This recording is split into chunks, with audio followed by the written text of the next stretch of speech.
mesin politik sudah mulai dipanaskan Betul. oleh Partai Nasdem. Nah, ketika untuk mulai penjaringan mempersiapkan diri para kader yang akan masuk, untuk kader-kader apa aja ya, mereka harus yang lebih paling utama, poin-poin yang paling utama untuk menjadi kader Nasdem itu apa? Ya, kalau di Partai Nasdem kita terbuka, terbuka dengan siapa saja, baik itu politisi, baik itu tokoh agama, masyarakat, pengusaha. Yang penting tentu keberadaannya mereka menjadi kader bisa memberikan manfaat kepada masyarakat.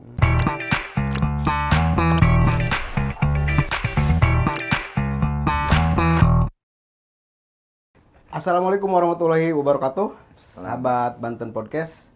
Kita jumpa lagi sore ini bersama saya sudah hadir Kang Atma Wijaya. Beliau Wakil Ketua Badan Pemenangan Pemilu Partai Nasdem DPD Provinsi Banten. Nah, tentu saja banyak hal yang akan kita bisa kita akan wawancara, terutama terkait bagaimana sebenarnya partai politik menyiapkan kader-kader terbaik untuk duduk di parlemen dan menjadi wakil rakyat kita.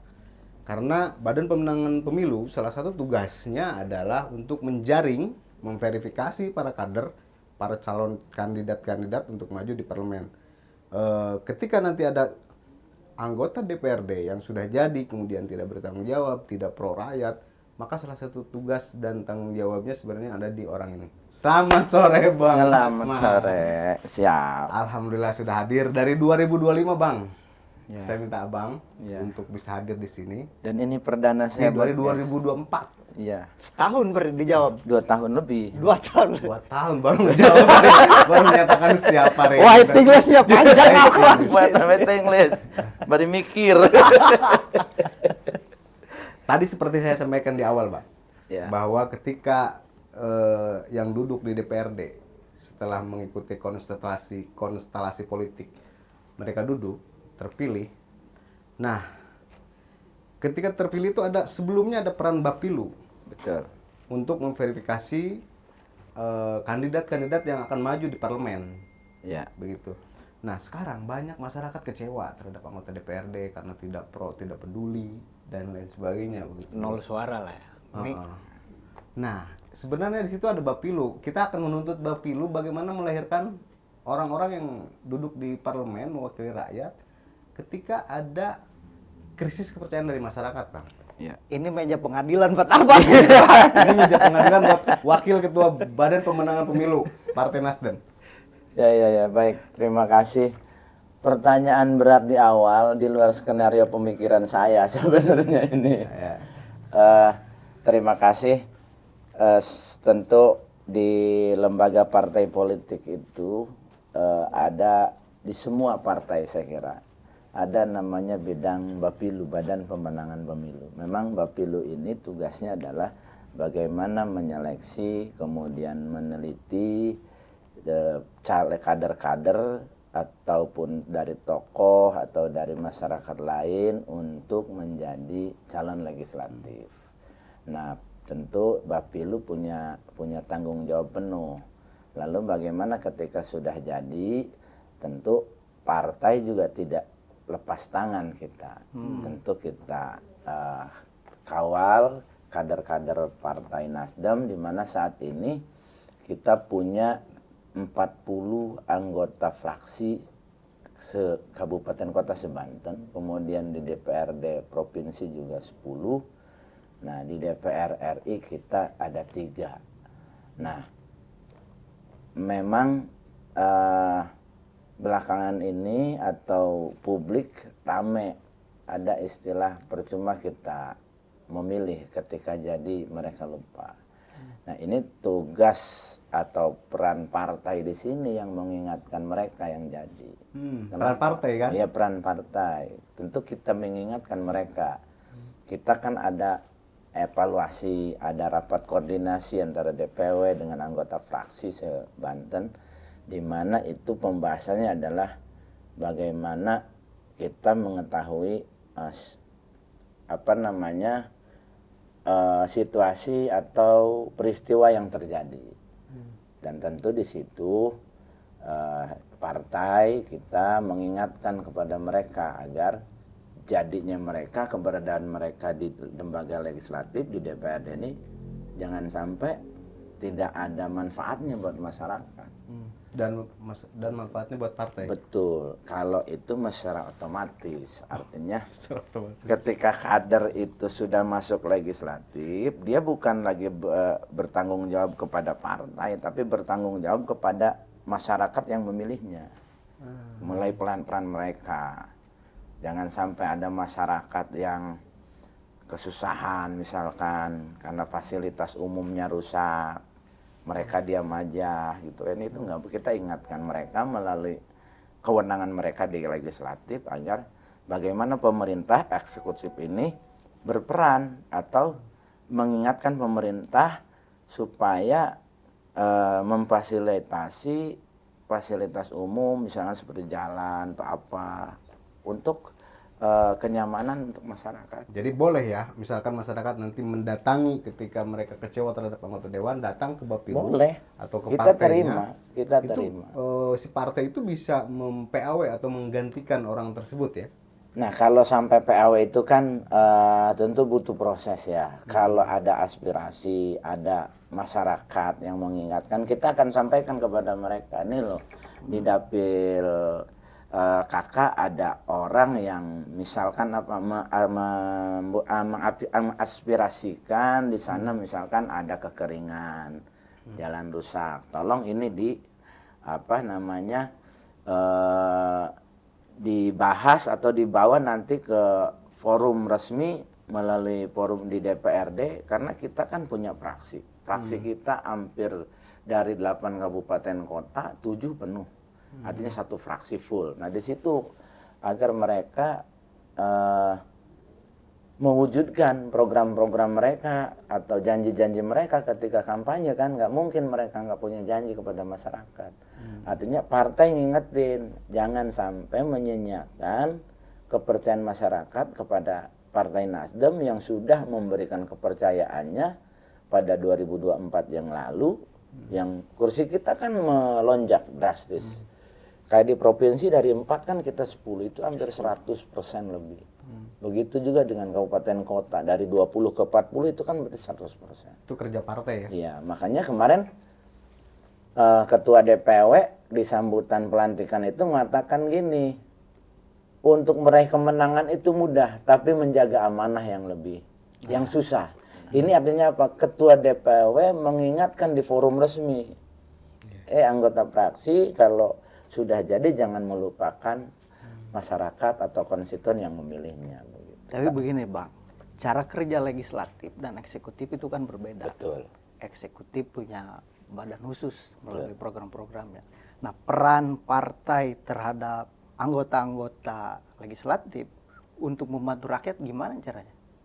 Iya, kan di DPRD itu memang pemerintah eksekutif dengan legislatif kan berbeda peran, tetapi antara eksekutif dengan legislatif ini kan seperti dua sisi mata uang kan yang nggak bisa kita pisahkan. Tidak akan mungkin berjalan pemerintah eksekutif tanpa adanya persetujuan legislatif, kan begitu. Nah, bagaimana peran partai menyalurkan keluhan atau aspirasi masyarakat? Ya, kita titipkan program-program yang dibutuhkan masyarakat melalui apa?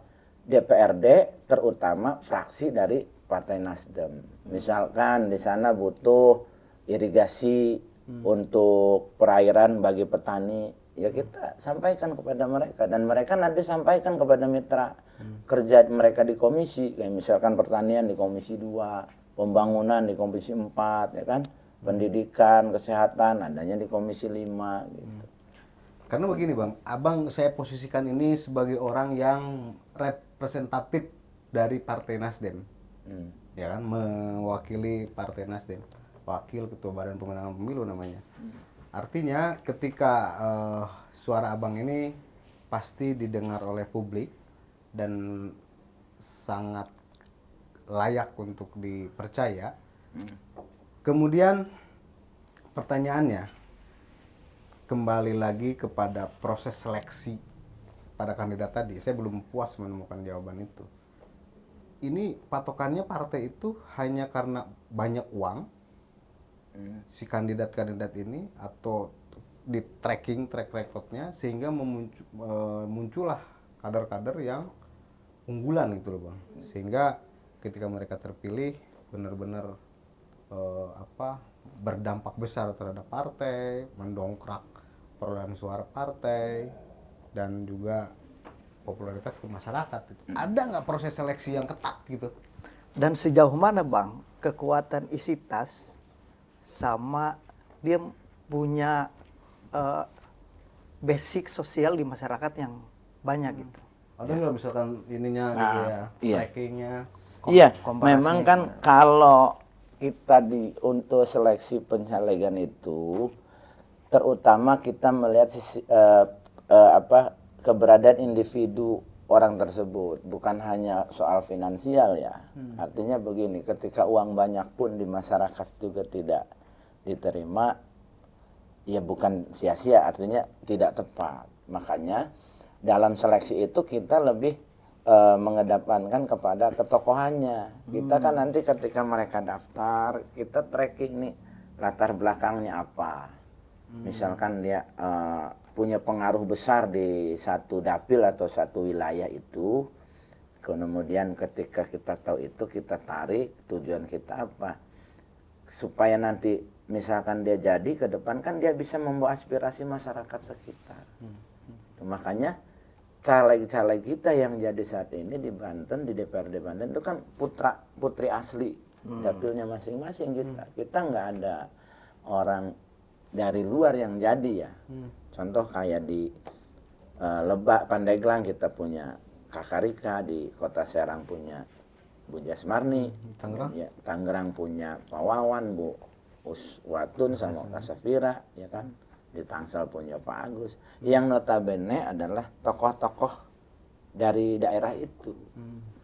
Gitu. Makanya lalu bagaimana ketika mereka sudah jadi misalkan ternyata tidak ada manfaatnya. Ini juga kan menjadi tugas pokok partai terutama di Bapilu untuk mengingatkan bahwa jadinya mereka itu karena dukungan. Makanya yang utama dalam seleksi ketat ini yang utama adalah punya pengaruh besar nggak dia di daerah itu atau di dapil itu. Ketika sudah ada pengaruh besar, tentu ini jadi peluangnya lebih besar ketimbang misalkan dengan isi tas besar tapi dia di wilayahnya tidak disuka. Memang betul perjuangan butuh finansial, tapi tidak semua finansial itu bisa menyelesaikan satu perjuangan. Nah, ini kenapa ini menjadi pertanyaan?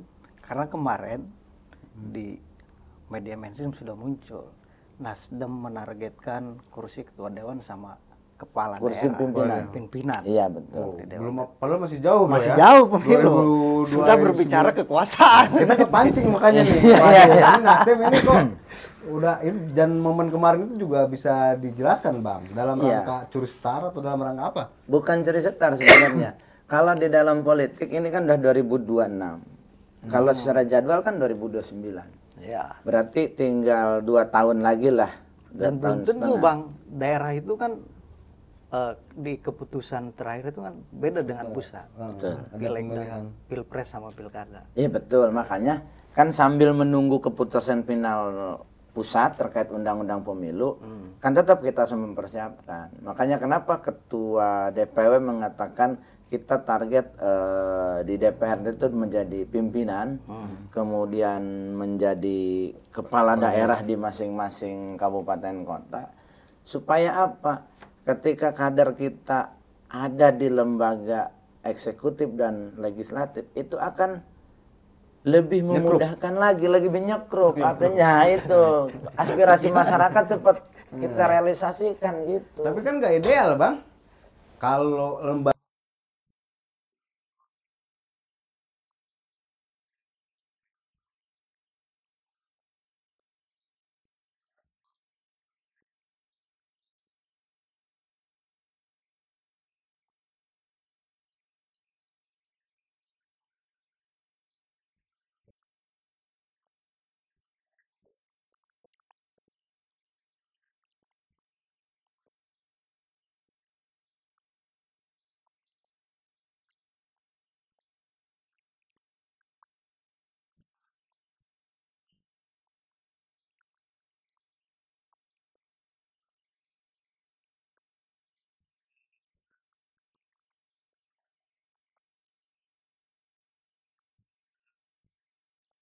Partai Nasdem ini adalah mitra koalisi, tetap kalau Pak Gub melakukan kesalahan, kita wajib mengingatkannya begitu.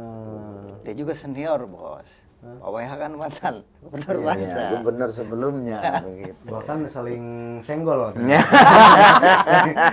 Ini maaf Dalam ya, politik nggak apa-apa. jengkolnya gitu. saya ambil. Aduh, jangan sampai rebutan jengkol kan. Tapi kan meneruskan program sekolah gratisnya juga gitu kan. iya, iya. Nyenggol tapi ngebalikin kan begitu. Karena Bis juga diterusin, Bis.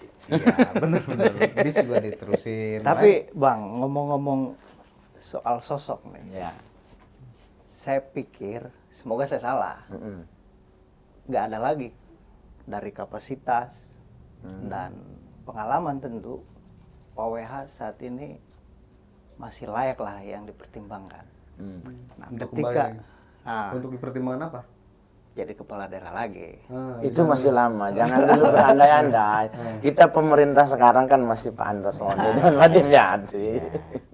Cuma nanti kalau 2030 atau 2031 pilkada itu kan nanti tentu kalau saya sebagai ketua Bapilu, wakil ketua Bapilu tentu akan ikut ke pimpinan. Tapi kalau memang beliau memang saat ini beliau bukan layak lagi, masih sangat layak gitu. Tapi kan tentu ini semua kembali nanti kepada beliaunya sendiri. iya. Nah, maksud saya ada nggak tokoh lain ketika Pak WH ini nggak bisa Di Nasdem sendiri. di Nasdem sendiri. Karena kan ini yang harus jadi tolak ukur tentu kan, ketika satu sosok nggak bisa, harus ada sosok lain. Dan pasti Nasdem mengeluarkan statement atau menargetkan dua capaian tersebut di pilkada ke depan, sudah punya list nama-nama tokoh-tokoh yang dipersiapkan.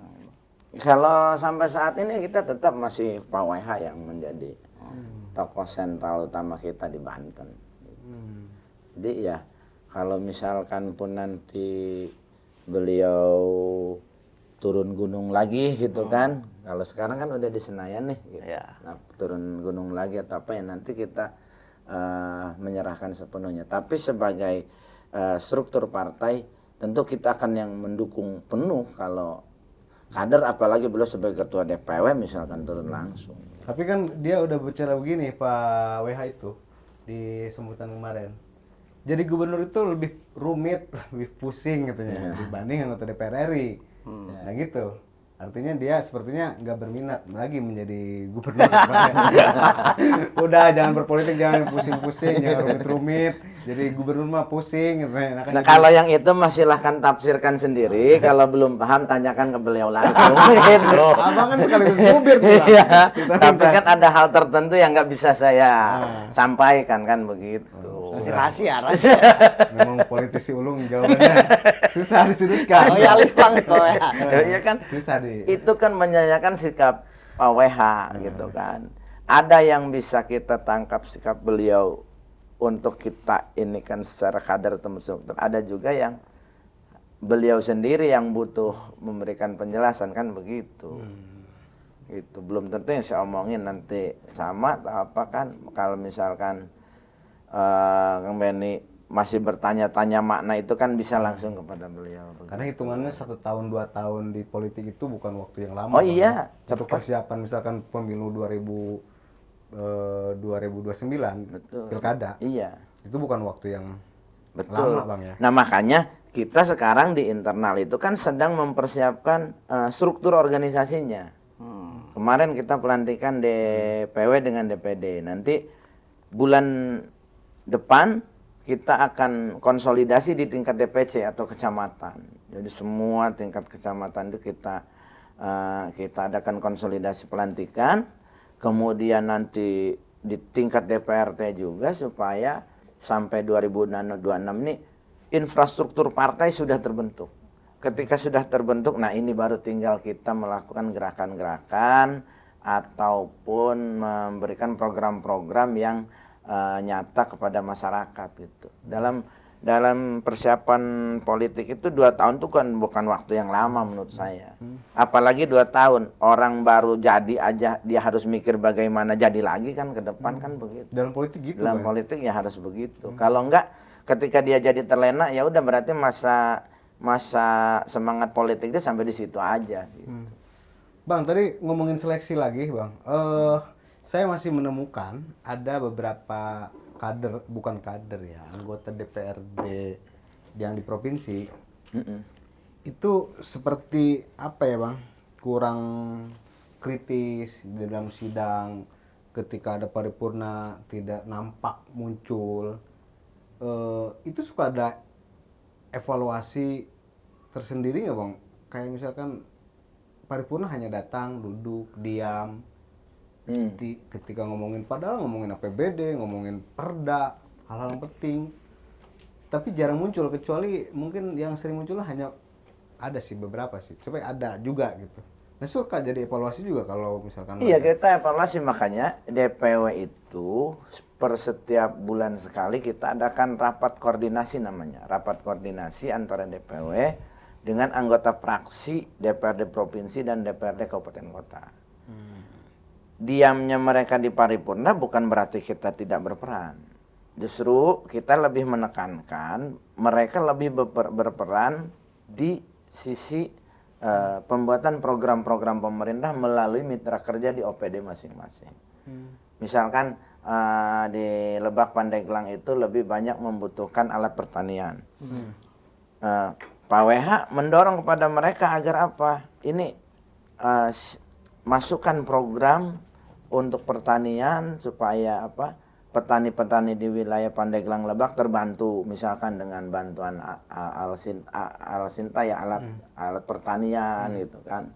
Kemudian kalau UMKM nanti dilakukan pembinaan program yang membina atau memberikan bantuan kemudahan kepada UMKM gitu. Kan kalau paripurna itu kan berarti sudah selesai, hanya tinggal ketuk atau tinggal menyatakan oke semua kan. Kan prosesnya itu di sebelum paripurna gitu. Daripada sebelum paripurna diem, di paripurna ribut kan agak repot juga.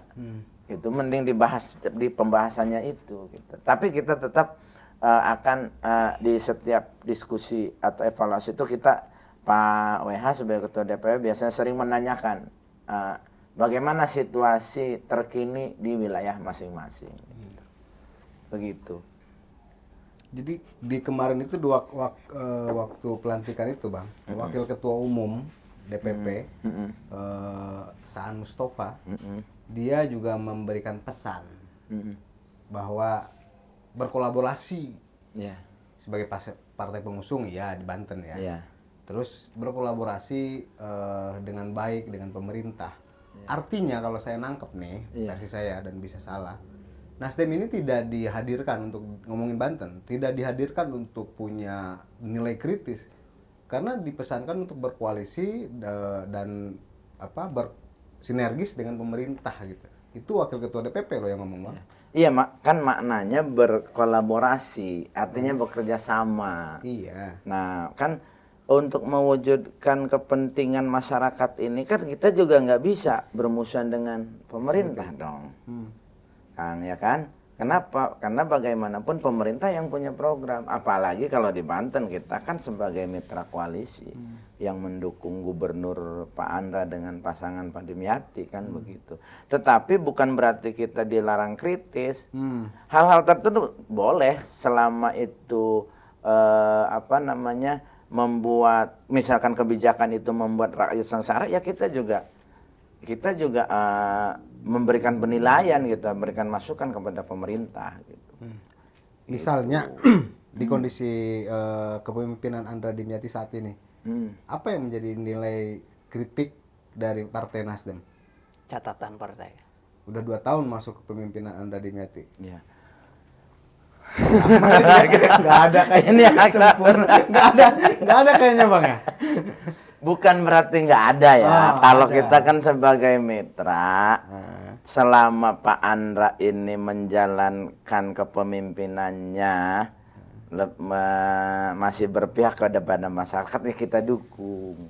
Kolaborasi banget ya. Kalau Nyekruk banget. kalau kritis ya apa yang mau dikritisin, kan ini udah berjalan. Program Bang Andra gitu. ini kan banyak. Bangun jalan desa sejahtera, Ya. jalan sekolah gratis. Nah itu kan bagian dari mensejahterakan masyarakat. Artinya dari lembaga dari Partai Nasdem itu tidak memiliki sebuah kritikan yang untuk bahan perbaikan buat Pemprov gitu. Iya, Pak Wawan ya. Pak Wawan ya kan. Mengawal, dan kalau misalkan perlu dikritisi ya kritisi. Kalau nggak salah kan begitu ya. Nah dalam konteks ini adalah ketika pemerintah ini udah nggak peduli lagi kepada kebutuhan dan keinginan masyarakat, ya silahkan. Tapi dengan tentu program bangun desa melalui program Bang Andra atau pertanian atau peningkatan ekonomi, ya itu kan kita dukung selama itu berjalan baik. Tapi dari segi personal Wakil Ketua Bapilu, Abang juga sepertinya memang program Andra Dimyati saat ini masih sangat relevan dan tidak menemukan poin-poin untuk dikritisi ya. Oh iya kan program, misalkan contoh program Mbak Andra itu kan memfasilitasi masyarakat di pedesaan. Ya kan jalan desa kan kebanyakan yang dibangun atau jalan kabupaten yang rusak. Dan ini kan harusnya kan menjadi tanggung jawab pemerintah kabupaten kota, tetapi kan pemerintah provinsi malah ikut membangun atau memfasilitasi supaya karena tahu mungkin daerah kabupaten yang nggak mampu dibantu oleh provinsi. Nah itu kan bagus. Persoalan di dalam pelaksanaan program itu ada masalah, misalkan kayak yang rame pembangunannya kok nggak sesuai itu makan urusan teknis. Gitu. Jadi secara gagasan udah selaras dengan partai. Sejalan gitu. Restorasi perjuangannya udah sama. Di ruangan fraksi itu udah selesai. Gitu. Ya gitu ya Bang ya. Enggak juga ini kan masih jalan. Oh enggak juga sih Bang. Aduh. Kan kemarin Pak Gub hadir. Iya. Tapi saling senggol. Iya. Sementara Wakil Ketua Umum juga mengingatkan kolaborasi yang baik. Ya itu namanya saling mengingatkan, ya wajar dong. Ketua DPW sebagai gubernur sebelumnya mengingatkan beliau. Ya artinya Penuh makna itu Bang. iya, niat baik juga kan belum tentu berjalan dengan baik. Artinya ya harus on the track lah begitu. Itu kan begitu juga dengan Pak Gubnya juga kan, beliau menerima kritik dengan pantun berbalik juga kan begitu. Saya ngomongin jengkol ini. Iya, kan. gitu. Nggak apa nanti tukeran lagi. Iya, ngomongin pendidikan Nah sekolah Bang, gratis. memang jadi anggota dewan itu untuk mereka yang berkompetisi di konstelasi pileg menjadi anggota dewan itu, kalau kata saya yang saya dengar itu harus punya nyali yang kejam. Nah ini untuk edukasi ke pendidikan ke generasi kita saat ini ya, dan Gen Z harus kejam, siap mental terutama, bahkan harus jahat. Jangan main berperasaan. Karena kalau main perasaan, kesinggung sedikit kayak kemarin sakit hati, perasaan kan nggak boleh kayak gitu. Siapa ya? Terus harus jahat, harus sikut-sikutan gitu loh. Kalau itu bener nggak sih Bang? itu kalau yang begitu sebenarnya bukan hanya di politik, perkawanan juga kan bisa begitu. Kalau kita baperan, misalkan saya sama Kang Benny baik, tiba-tiba misalkan Benny makan durian, saya nggak diajak. Kalau saya baperan, ogah gue berteman lagi, gue nggak dikasih makan, kan begitu. Ya artinya memang di politik itu bagaimana kita berperan dalam dalam menggerakkan peran kita di politik. Politik itu nggak kejam, politik itu nggak baperan. Yang kejam itu. Yang kejam partai. itu bukan, yang kejam itu orang yang menusuk kita itu baru kejam, kan begitu. Kalau di politik masih enak. Memang bahasa Ketua DPW Pak WH bilang jangan baperan, jangan ini. Ya, emang benar kita kalau baperan sama orang bukan cuma di politik, di hari-hari juga kalau banyak baper mah kita juga stres. Tetap harus punya mental yang Iya, kalau mental iya. Karena kan kalau di politik kita udah tarung kan hasilnya cuma dua, menang atau kalah kan begitu. Kalau menang dia mungkin ada rasa senangnya, ya kalau kalah, ya namanya orang kalah gimana kan begitu. cuman jangan lama-lama baperannya ya. Iya. Kalau lama-lama nanti Iya. terlalu Biasanya jauh. apa sih Bang di politik yang suka bikin baperan? Apa ya, kalau saya mah jujur saya memang di politik udah dari 2006 2005 kalau nggak salah kan ikut bangsaan dari dulu kan, saya dari pilkada pertama Pak Irsyad Juweli itu kan almarhum. Kalau saya sendiri mah nggak ada di politik saya merasa baper, nggak. Ya mungkin orang yang politiknya baperan itu mungkin bawaan sebelumnya sebelum dia masuk ke politik, sehingga dia masih ke bawah-bawah. Kalau mental harus kuat ya bukan hanya di politik kita. Di usaha juga harus kuat mental kita. Pengusaha juga kan harus kuat. Kalau nggak kuat ketika bangkrut dia hancur, mati kan kalau nggak kuat mentalnya makan begitu, atau minimal stroke lah gitu tuh. Emang ada Bang? Gitu ya. Ada aja Bang ya. Nah Bang, ini kita closing. Ya. Sebagai closing, pertanyaan penutup saya, apa namanya? Kemarin kan kalau bahasa kami, mesin politik sudah mulai dipanaskan Betul. oleh Partai Nasdem.